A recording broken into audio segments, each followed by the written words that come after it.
Hello, everyone, and welcome to another episode of the Next Generation People and Profits podcast. I'm your host, Dan Cotton, and today we are going to be talking about how to finish the year as strong as possible. But before we get into the episode, please make sure you've gone over to NG Cheer and Gymnastics Owners on Facebook and you've requested access to that group if you are the owner of your gym. If you are not an owner, join our coaches only Facebook group, Next Generation Cheer and Gymnastics Coaches. There are also resources on our website. If you go to nextgenowners.com, we've got a number of resources over there to help you grow as an owner.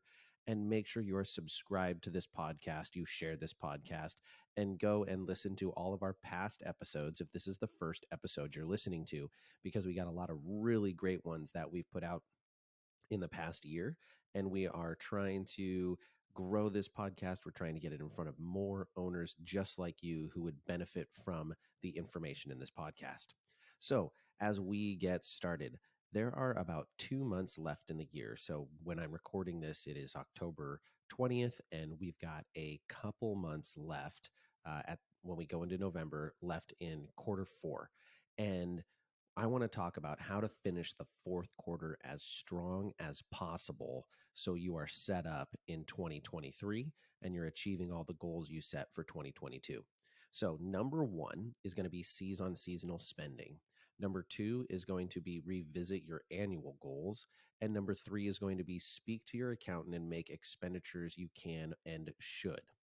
So one of my curses as an entrepreneur is I'm an idea person. I like to come up with new ideas, new thoughts, new things to do, to change, to adjust. I'm one of those people who always has the next idea. I'm always looking to expand. I'm always looking to grow. I'm always looking to start a new program. I just default to that setting. Things start happening and I start going, okay, how can I make that into a revenue generating opportunity? It's just the way my brain processes things. Now that I've been a business owner for as long as I have. And for instance, we have a measure going to the voters in the state of Oregon, and that measure is going to potentially change our firearms laws. And it would require anyone wanting to purchase a firearm to uh, have a registration prior to purchasing, a license to purchase, basically. And to get this license to purchase, you have to go through a training program. And I kind of read through the law, and I'm not going to go into details on my personal opinion on the law, but I read through it and I went, wow, that's a huge opportunity to make some significant money, because if you're going to be able to charge for a class that anyone who wants to purchase a firearm has to take in order to be certified and registered to buy this firearm, that is a huge financial opportunity. And I was like, man, I could start something doing that. So I just default to that. I default to coming up with these ideas, and they happen kind of instinctively. I don't even control it. And I even enjoy not only coming up with the idea, but I enjoy laying out the initial plan and starting the work and getting things moving. I enjoy building stuff out at the beginning, but the finish is where I really struggle. I struggle to go that last 10%, that last 20%. And that's really because other things come up and I get potentially distracted by those things, those fires that pop up out of nowhere that I'm not expecting.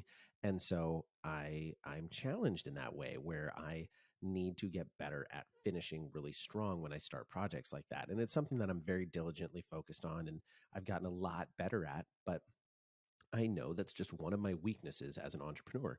And we are in the finish line of the year, and we really need to finish strong. We can't peter out on some of those projects. We've got to take them to completion, and things that we meant to accomplish in the year 2022, now's the time to make sure that we knock them out before we're into 2023. So let's talk about the big three suggestions and concepts that I want you to follow going into quarter four, or finishing quarter four, because we're already in it, to finish the year really strong. So number one is seizing on that seasonal spending. Now, I imagine you've already done this, or imagine you already do this. If you don't, you've got to start doing it right now. Black Friday, Cyber Monday are huge opportunities to make sales for your gym.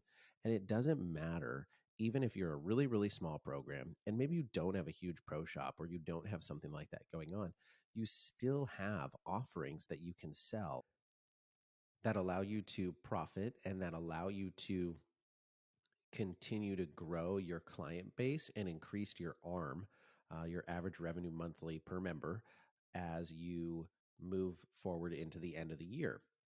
And people are ready to spend money around Black Friday and Cyber Monday. Like they plan to do it. They are expecting to do it because they want to get those good deals. They want to get those opportunities for their kids. They want to get those gifts, and you want to be able to offer those gifts to them, especially if they love your product. So you can offer a multi-pass for classes. You can offer reduced registration for the 2023 season. Like, who's to say you can't sell registration for the next year right now? You could sell a reduced registration and let people register on Black Friday, Cyber Monday. You can sell birthday party packages. You can sell summer camp discounted summer camps. You can sell discounted clinics. You can sell all these different things, and you can do a chunk of sales on Black Friday, Cyber Monday. So think we're going to talk about what I want you to do with that, but take advantage of those opportunities. People want to spend. I'm doing this right now with Dream Camps. People are asking about dates for my summer camp series, and I've been in the process of setting them with the camp location. And people are hounding me for when are the dates going to come out? When are the dates going to come out? And that's great. I've put on my website, they're coming out October 31st, and I just got them set. And I have people emailing, hey, I want to get registered now. And my response is just, now, if I really wanted to make the most money possible, I would say, sure, here's the website, go register now, and I would make more money off of them. But my response is, hey, wait for Cyber Monday, Black Friday, that whole time frame. We're going to run some specials there, and you're going to get the best possible rate on camp you can get. Now, they're going to pay in full, but it's a huge opportunity for me to make a chunk of revenue from them and get them registered for camp. So it's a huge opportunity, and I'm letting people know it's coming. So if you're going to do a Black Friday, Cyber Monday deal, you want to start advertising those things right around November 1. You want to start putting out that you've got some things coming, that some of the items you might be offering. You don't have to set the pricing, but start teasing those items and getting people excited and letting them know when they're going to launch and they can buy them. After that, take advantage of people who want to buy Christmas gifts. Now, you're getting a little bit late for this. If you're trying to do a Christmas Pro Shop run, you're getting a little late. Most of the apparel, most of the products are not going to come in time if you're ordering from one of the like common suppliers in the cheerleading world. Now, that doesn't mean you can't do something. Find a local screen printer, find a local producer. There are screen printers and embroiderers and heat press people all over the place. There are tons of businesses doing that stuff. So reach out to them and see if they might be able to accommodate you. See if they have product in stock. One of the great things you can do with the screen printer is call them and say, hey, do you have any overstock? Do you have anything that someone bought too much of that they didn't sell? Maybe any overstock blanks or things like that that they want to give you at a reduced rate because they've already got them, and they might give you a discount on them. It doesn't always happen. A lot of times they'll say no, especially right now, but there's the opportunity that they say yes. Or maybe they say, yeah, we've got this overstocked fleece and we can embroider it for you. I mean, who knows? There's so many different opportunities there that you can take advantage of, and you can sell them for Christmas. Now, if you're going to do any sort of Christmas guaranteed items, it is really, really important that you deliver on time. People, generally speaking, for Christmas want to have their items by December 15th. Unless they are a major procrastinator, they want to have those in hand so they know they have them. You also want to be able to focus on your holiday season, whether or not you celebrate Christmas. You want to focus on that time off, those holidays with your family, and not be spending all that time working on trying to deliver pro shop items to clients on December 23rd. And lastly, do 12 days of Christmas giveaways. These are great ways to gain followers. It's a great way to get people engaging with your business and interested in your program. And you can give away a free birthday party. You can give away class memberships. You can give away free open gym for a month. There's so many different things you can give away to people that you're just asking them to comment, like, and share Facebook posts. It's super easy, and it's a great way to grow your people you're marketing to. Wow, those words didn't work. It's a great way to grow the people that you are marketing to. It's a great way to get more people in your business, and it's a great way to get people engaging and sharing your content. All right, number two, revisit your annual goals. So, was there something that you wanted to do this calendar year that you haven't yet? Was there something that you wanted to do in quarter two, and like me, you got it started, but you didn't finish it? Were you going to stand up a new program that maybe got put to the side due to too many fires needing to be put out or something going on? Right? You need to go back and look at those goals, look at those things that you had set up and finish them, accomplish them, unless there's like a really, really valid reason for why it's not done, why you can't launch it yet. I want you to go back and I want you to finish it. Take the opportunity, go get it done, and get ready to have your slate be clean as you move into 2023, or as clean as it can be, because one of the things we should also be doing, and really number four on this should be set your next year's goals. From there, so go finish those things. And then lastly is speak to your accountant and make expenditures you can and or should. Now, Danielle and Justin talked about this, I believe, in a fireside chat. They talked about converting over to being an S Corp and how important that is for most of us business owners, the taxes that you're going to save being an S Corp. And I'm full transparency, I'm still not. I'm going to be switching in 2023. And that's something that we're talking to our accountant about, making sure everything is set up for that, because that's a better time to do it right now with where we're at. So setting up for 2023. But even if you are an S Corp or you're an LLC, you need to look at what your books look like at the end of the year. And you want to do your absolute best to not carry over monies that you shouldn't be carrying over, that are going to be harder to explain and are going to look like profits, even though they may not be profits yet. So we want to be really, really conscientious about expenditures and look at what you can buy and make an expenditure for the business. Are there things that you need? Are there things that you will benefit you, or may even be a net owner benefit at the end of the day when you're looking at it, but you're going to be using for the business and can be a business expenditure? And if those things exist and you have extra revenue at the end of the year, and I'm talking extra revenue, I'm not talking you have competition fees that you need to get out of your pocket, because if you do, just go pay the competition early. It's not a big deal. And you have competition fees in your pocket, or you have those extra profits in your pocket, then make those expenditures that you can and should. Limit the amount of extra money that you're unnecessarily giving to the federal government. Um, I don't know about you, but I don't love paying taxes. I don't love, I don't mind paying them. I will pay them, but I think I spend my money more responsibly than the federal government does and the state government does.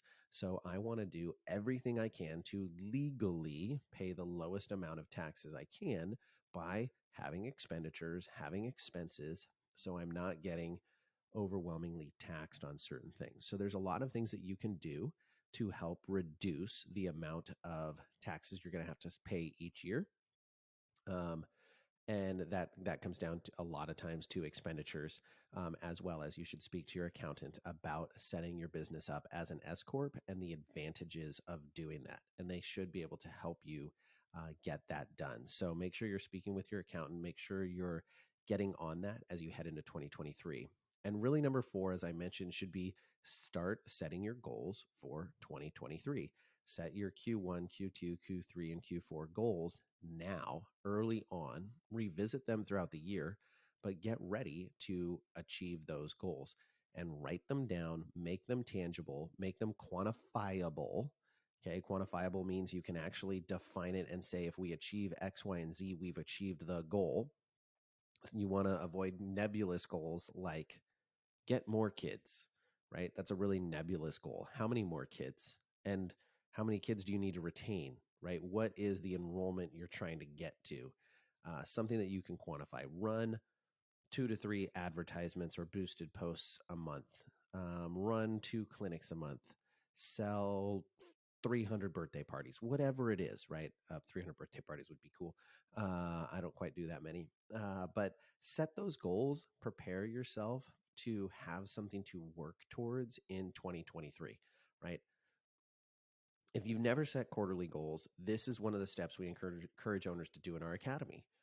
Breaking up your year into quarters can do a number of amazing things, right? It can help you plan your year better.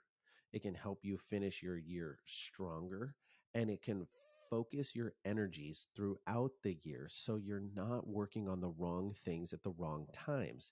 So you're planning ahead, way ahead, and you're setting goals and you're keeping yourself oriented on those goals. Imagine if you decided, hey, I'm going to drive to, I live in Oregon, and I said, hey, I'm going to drive to Florida. And I just said, all I know is I'm going to start driving east and I'm going to figure the rest out on the way. I would not get there as fast as if I had a plan of the route I was going to take. I said, I'm going to go, this freeway to this freeway. I'm going to drive for 6 to 8 hours, depending on traffic. But I know I'm going to stop here, and I'm going to stop at this hotel, and then I'm going to go this direction. And I plan the side things I'm going to do as on my journey, right? If I plan those things out, I know where I'm going and I know the steps I'm going to take to get there. I'm going to get there much more efficiently than if I just arbitrarily go, I'm going to go over there and I have no plan to get there. So that's why setting those quarterly goals can be so critical for your business. It can be so helpful, and it can really, really free you, right? In discipline lies freedom, even as a business owner. So utilize those opportunities to be more disciplined, be more planned, and have a better opportunity to really crush it as you go into 2023. So I'm talking about planning for 2023, but remember, the year is not over. That is what this whole podcast is about. If this is going to be your biggest financial year yet and you're not quite there, or even if you are there, don't coast, make it an even bigger year. Floor it, hit it hard. If this was a little less than you had hoped in terms of financials for the year, floor it, finish it. Run some of those specials that I was talking about with Black Friday, Cyber Monday. See if you can achieve those financial goals. We're really pushing really hard right now because this could be one of our biggest years yet. I think we're pretty much there, but I want to make it even bigger. I don't want to settle. I want to make it a bigger year financially for our companies. So take advantage of this moment. You still have 2 months. You can push hard. You can take advantage of the opportunities that we're in, the time where people want to spend money, the time where people are looking to join some things, the time where people are at home, they're looking to engage with things online, and you can seize on that and turn it into an opportunity for your business. Right. So as you leave this podcast, I want you to plan for what are going to be the specials you're going to offer Cyber Monday, Black Friday. And maybe you only offer two, but plan them out, figure out two that you're going to do, and then start plugging those early November. Start plugging those, get them loaded onto your website, figure out how you're going to sell them. Although the best way to sell them is via your website because it's little work on you. Plan if you're going to do some sort of a Christmas gift. If you're going to do 12 days of Christmas, plan now what those giveaways are going to be so you're ready to go, and you can plug and play. You can have all of that stuff loaded into Facebook, scheduled to post on the days you need it to post. Revisit those annual goals, like I mentioned. Spend some time going over those. If you have a business partner or managers, go through them and figure out what you need to do to make sure you've accomplished all of those goals this year. And lastly, set up an appointment to speak to your accountant. It never hurts to speak to your accountant and know more about the financials of your business. If your business is financially healthy, it will be healthy long term, and you will be happier. You will spend less time stressing about all of the money and all of the other things that can be going wrong in your business that you feel like you don't have as much control over, but you really, really do have the ability to control. Meeting with your accountant, if you have a great one, should set you up for success. If you don't have a great accountant, then get a great accountant. And we at NextGen have a phenomenal accountant that we work with that actually specializes in working with cheer gyms. She works with so many now, and she is literally the best. She is the best accountant in the biz for cheerleading. She understands profit first. Like, she's a rock star. So if you're looking to get in touch with that accountant, if we can set you up with, we can set up a meeting for you. We can get you set up with her. She is phenomenal. She is, I believe, certified to do accounting in all 50 states. She would be remote if you're not in Missouri, but she is a wonderful accountant and a wonderful human. So if you need a good accountant, she is the person. So thank you for listening to this episode. We really appreciate it. I really appreciate it. I hope you loved it, and I hope you are motivated and excited to go out and just absolutely crush the rest of 2022 and end the year as strong as humanly possible. All right. If you're looking for another great podcast to listen to, make sure you check out the Let's Talk Cheer podcast with Jason Larkins. He's got a bunch of amazing content on there. He interviews some awesome cheer people. If you're looking for some past episodes, go check out some of the really great ones we did. We did an interview with Colonel Riddle, who's an Air Force fighter pilot. That's one of our most popular episodes. We've done 2 different interviews with Jason Larkins. One talking about athlete safety, one just talking about how he trains his staff. I recently did an episode on why your staff is being so difficult and how you can better prepare them for success. I mean, we just have so many different amazing episodes and amazing content. And lastly, make sure you're subscribed to this podcast, so when we have our releases on Saturdays and Tuesdays, you don't miss out. All right, we will catch you on the next one. Talk to you soon.